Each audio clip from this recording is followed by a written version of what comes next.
یوم قائد کے موقع پر وزیراعظم شہباز شریف نے کہا ہے کہ قائد اعظم کی جدوجہد کی بدولت آج ہم آزادی سے سانس لے رہے ہیں۔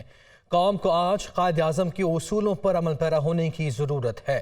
قائد اعظم محمد علی جناح کے یوم پیدائش کے موقع پر اپنے پیغام میں وزیر اعظم شہباز شریف نے یہ بھی کہا کہ قائد کی زندگی اصول پسندی، آئینی جدوجہد اور سیاسی بصیرت کی عکاس ہے۔ قائد کی جدوجہد کا مقصد آزاد ریاست کا قیام تھا۔ قائد اعظم کی زندگی اصول پسندی، آئینی جدوجہد کا عملی نمونہ تھی۔ ایسی ریاست جس میں اقلیتیں بغیر خوف و خطر اپنی زندگیاں گزار سکیں۔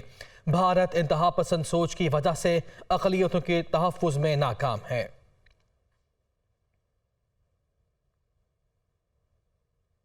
اب آپ کو لیے چلیں گے لاہور۔ صوبائی وزیر صحت ڈاکٹر یاسمین راشد کا قاعدے کے حوالے سے تقریب سے خطاب۔ وہ اس نے مریم نواز نے، پھر اس کے بعد خواجہ آصف نے بولا، پھر اس کے بعد میرا خیال ہے وہ ایک دوسری مریم ہے، اس نے بولا، سب نے بولا، احسن اقبال نے بولا کہ بہت شوق ہے الیکشن کا تو اسمبلیاں تحلیل کرا دے۔ خان صاحب نے اناؤنس کر دیا کہ ہم اسمبلیاں تحلیل کر رہے ہیں، کہاں پہ ٹانگنے لگے بڑی ایسے سچ کر کے، اور نہیں جی نہیں یہ نہیں ہو سکتا جی، روکنا پڑے گا جی، فلاں ہوگا ڈھمکان ہوگا۔ وہ تم ہمیں کہتے ہو ہم یو ٹرن کرتے ہیں، وہ بے شرمو تم لوگ یو ٹرن کر رہے ہوتے ہو۔ مانگ کیا رہے ہیں؟ ہم تو قانونی بات کر رہے ہیں، ہم اس وقت کانسٹیٹیوشن کی بات کر رہے ہیں۔ اس ملک کی کو آپ تباہی کے دہانے پہ لے آئیں۔ آج سے 8 مہینے پہلے پیٹرول کی قیمت 150 روپے تھی، آج آپ نے 250 کر کے یا 240 جو 10 روپے کم کیے کر دیے۔ آئے تو اس رولے کے ساتھ تھے تم کہ ہم نے آ کے اور مہنگائی دور کر دینی، لیکن ہمیں تو پتا تھا اور عمران خان کو تو خاص طور پہ پتا تھا انہوں نے مہنگائی نہیں دور کرنی، اپنے کیس دور کرنے نے، وہ کیس سارے دور کر لیں۔ گورنر سندھ کامران ٹیسوری کا کہنا ہے کہ ہمیں متحد ہو کر تمام مسائل کا سامنا کرنا چاہیے۔ بھارت نہیں چاہتا کہ پاکستان ترقی کرے، ملک کی ترقی کے لیے قوم کو متحد ہونا ضروری ہے۔ وہ یوم قائد کے موقع پر میڈیا سے گفتگو کر رہے تھے۔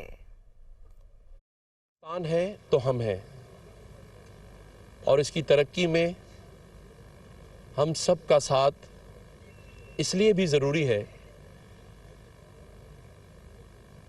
کہ ہمارا پڑوسی ملک بھارت نہیں چاہتا کہ پاکستان ترقی کرے۔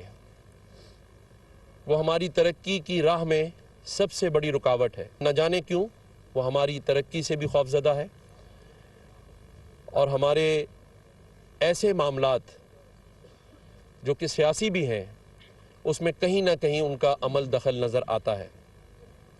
تو آج کے دن ہم سب مل کر یہ عہد کریں پاکستان میں کہ ہم تمام سازشوں کا مقابلہ کرتے ہوئے پاکستان کی ترقی کے لیے، اس کو آگے بڑھانے کے لیے، پوری قوم کو آگے بڑھانے کے لیے ہم متحد رہیں گے۔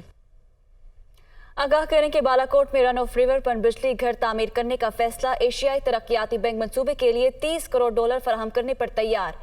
پن بجلی منصوبے سے نیشنل گرڈ میں 300 میگا واٹ بجلی شامل ہوگی تو بالاکوٹ میں رن آف ریور پن بجلی گھر تعمیر کرنے کا فیصلہ کر لیا گیا ہے۔ ایشیائی ترقیاتی بینک منصوبے کے لیے 30 کروڑ ڈالر فراہم کرنے پر تیار ہے، جبکہ پن بجلی منصوبے سے نیشنل گرڈ میں 300 میگا واٹ بجلی شامل ہوگی تو اہم ڈیولپمنٹ ہے جسے آگاہ کر رہے ہیں۔ بالاکوٹ میں رن آف ریور پن بجلی گھر تعمیر کرنے کا فیصلہ کر لیا گیا ہے۔ ایشیائی ترقیاتی بینک منصوبے کے لیے 30 کروڑ ڈالر فراہم کرنے پر تیار ہے، جبکہ پن بجلی منصوبے سے نیشنل گرڈ میں 300 میگا واٹ بجلی شامل ہوگی تو بالاکوٹ میں رن آف ریور پن بجلی گھر تعمیر کرنے کا فیصلہ کر لیا گیا ہے۔ ایشیائی ترقیاتی بینک منصوبے کے لیے 30 کروڑ ڈالر فراہم کرنے پر تیار ہے۔ اسی بارے مزید جانیں گے اپنے نمائندے ذیشان سے۔ جی ذیشان، آگاہ کیجیے گا۔ دیکھیے، اگر دیکھا جائے تو ہمارے ملک میں توانائی بحران رہتا ہے، اور پیک سیزن کی اگر بات کی جائے تو پیک سیزن میں 7 سے 7.5 ہزار میگا واٹ تک کا شارٹ فال بھی اوسطاً رہتا ہے۔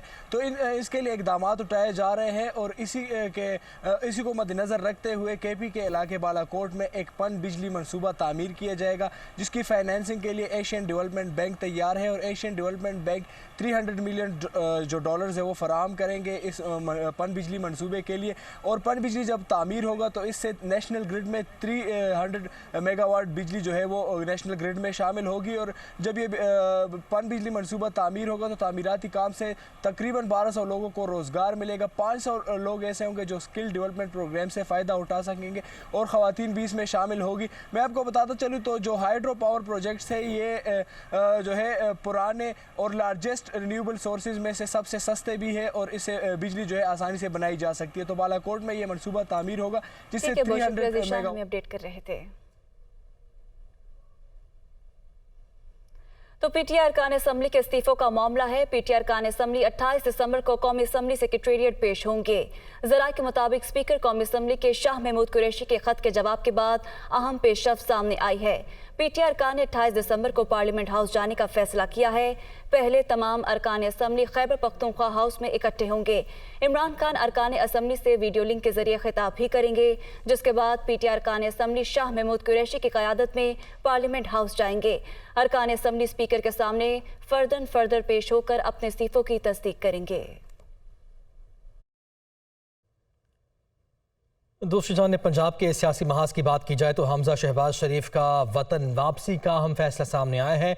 हमजा शहबाज 5 जनवरी को पाकिस्तान पहुंचेंगे, ऐसे बताया जा रहा है। हमजा शहबाज इस वक्त अमेरिका में हैं और उन्होंने वापसी का फैसला किया है। हमजा शहबाज शरीफ 7 जनवरी को नून लीगी और इत्तेहादी पार्लिमानी पार्टी के इजलास की सदारत भी करने जा रहे हैं। तो हमजा शहबाज ने वतन वापसी का फैसला किया है। हमजा शहबाज शरीफ 5 जनवरी को पाकिस्तान पहुंचेंगे।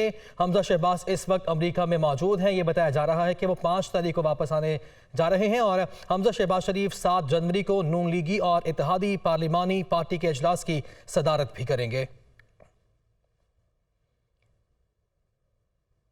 साबिक वज़ीर दाखिला शेख रशीद अहमद ने कहा है कि तमाम नाअहल एक अहल को नाअहल कराने में लगे हुए हैं। ये सब लोग अपने मनफी अज़ाइम में नाकाम होंगे।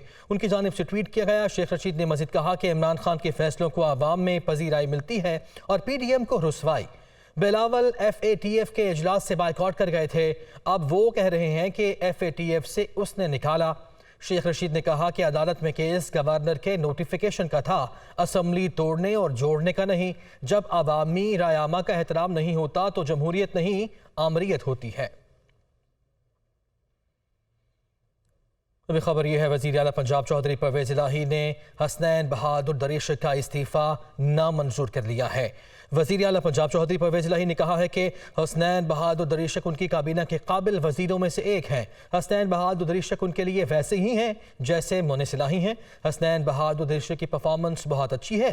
बतौर सूबाई वज़ीर अपने महकमे को बड़े अच्छे तरीके से चला रहे हैं। उनकी जानिब से भी कहा गया कि हसनैन बहादुर दरीशक बतौर सूबाई वज़ीर अपनी जिम्मेदारियाँ अदा करते रहेंगे।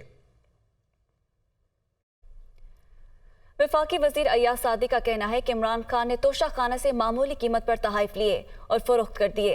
साबिक हुकूमत ने आवाम को बुनियादी सहूलतों से महरूम रखा। मुल्क की महंगाई की वजह इमरान खान है। नवाज शरीफ ने एटमी धमाके किए, भारत को पाकिस्तान पर हमले से रोका। उन्होंने लाहौर में तकरीब से खिताब किया। वज़ीर-ए-आज़म मोहम्मद अली जिन्ना साहब की रवायत रखते हुए मजबूत पाकिस्तान के लिए ही नवाज शरीफ ने एटमी धमाका किया। बहुत से नौजवान उस वक्त पैदा नहीं हुए थे। वो जो दिन गुजरे आप भी जानते हैं कि वो बहुत टेंस दिन थे। वो बहुत ऐसे दिन थे कि जिसमें हमें नहीं पता था कि हिंदुस्तान हम पे हमला कर देगा या हमें अपना दिफा करना है, कैसे करेंगे। और उस दिन जो धमाके नवाज शरीफ साहब ने एटमी धमाके किए ना किए होते तो शायद हिंदुस्तान ये सोच के कि पाकिस्तान के पास एटमी ताकत नहीं है, वो हम पे कई दफ़ा हमले कर चुका होता। ये उस ज़माने के लोगों को पता है कि वो एक एक दिन एक एक घंटा कैसे गुजर रहा था जब ये बात हो रही थी। और क्लिंटन पाकिस्तान को पैसे ऑफर कर रहे थे, वो $5 अरब ख़त्म हो जाना था, वो रहना नहीं था, मगर पाकिस्तान ने कमज़ोर हो जाना था। तहरीक इंसाफ के रहनुमा फारूक हबीब का कहना है कि इम्पोर्टेड हुकूमत के आने के बाद महंगाई का जिन बेकाबू हो गया। वफाकी हुकूमत हर तरह से नाकाम हो गई। जनवरी में एतमाद का वोट लेकर असम्बलियाँ तोड़ देंगे।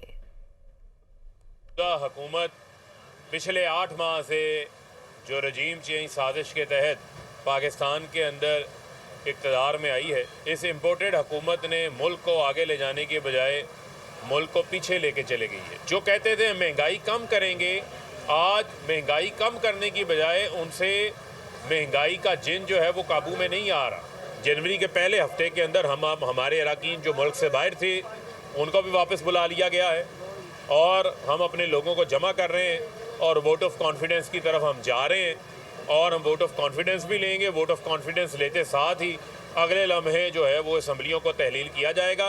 इनकी हर चाल को जो है वो नाकाम बनाया जाएगा। नून लीगी रहनुमा ख्वाजा आसिफ ने कहा कि अब गालम गलोच की सियासत खत्म होनी चाहिए। कारकुन ऐसी जुबान इस्तेमाल मत करें जिससे बदले की बू आती हो। नून लीगी रहनुमा को बदतरीन सियासी इंतकाम का निशाना बनाया गया। नवाज शरीफ के सामने उसकी बेटी को गिरफ्तार किया गया। वो सियालकोट में वर्कर कन्वेंशन से खिताब कर रहे थे। ये सियासी जंग जो है वकार और इज्जत के साथ जिस तरह सियासत की रवायात होती हैं, एक सेहतमंद सियासत की रवायात होती हैं, उन रवायात के मुताबिक ये जंग लड़नी है। जिस लेवल के ऊपर हमारे मुखालिफ सियासत ले गए हैं, मैंने इस लेवल पे जाती सियासत कभी नहीं देखी। हम गाली गलौज वाली जनरेशन नहीं है, वो नस्ल नहीं है, ना हमारी नौजवान नस्ल जो है गाली गलौज की है। सियासी विक्टिमाइजेशन की आखिरी हदें भी जो है हमारे मुखालिफिन ने क्रॉस कर ली। जेल के अंदर नवाज शरीफ कैद बेटी मिलने गई है, उसकी मौजूदगी में सुपरिटेंडेंट जेल से जो है उसको नैब ने गिरफ्तार किया। कोई जबान अपने मुखालिफों के लिए ऐसी नहीं इस्तेमाल की जिससे बदले की बू आती हो। Welcome back. Chairman Tehreek Insaf की ज़ेरे क़यादत अहम इजलास पीटीआई रहनुमा ज़मान पार्क पहुंचना शुरू हो गए हैं।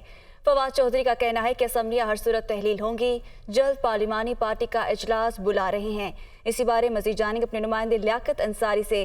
जी लियाकत, बताइएगा कि कौन कौन से अमूर ज़ेरे गौर आएंगे इस आज के इजलास में।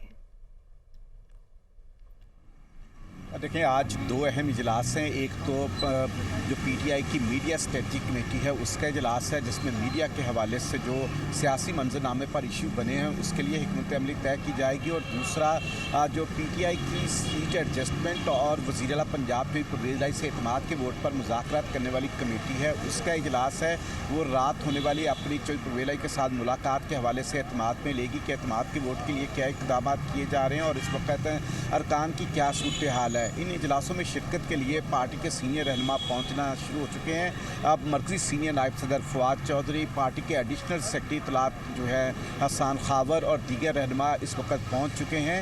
अब पहले जो है वो इस्लामाबाद बेस्ड जो मीडिया पर्सनस हैं उनकी इमरान खान से मुलाकात है और उसके बाद ये दो इजलास शुरू होंगे। जब फवाद चौधरी यहाँ पर पहुँचे तो मीडिया से गुफ्तगू करते हुए उनका कहना था कि असम्बलियाँ तो हर सूरत तहलील होंगी। रही बात एतमाद के वोट लेने की तो हम जल्द पार्लिमानी पार्टी का इजलास बुलाकर अपना नंबर्स गेम पूरा करेंगे और उसके बाद जो है चौधरी परवेज़ राय एतमाद का वोट लेंगे। उन्होंने कहा कि हमने बुध के रोज़ जो है वो अपने अरकान कौमी असम्बली का इजलास भी इस्लामाबाद में बुला लिया है ताकि स्पीकर के सामने इस्तीकों की तस्दीक का जो मरहला है उसको भी मुकम्मल किया जा सके। तो यूँ पीटीआई की क़यादत जो है वो एक तरफ कौमी असम्बली में अपने इस्तीफे मंजूर करवाने के लिए। ठीक है, बहुत शुक्रिया लियाकत, हमें अपडेट कर रहे थे।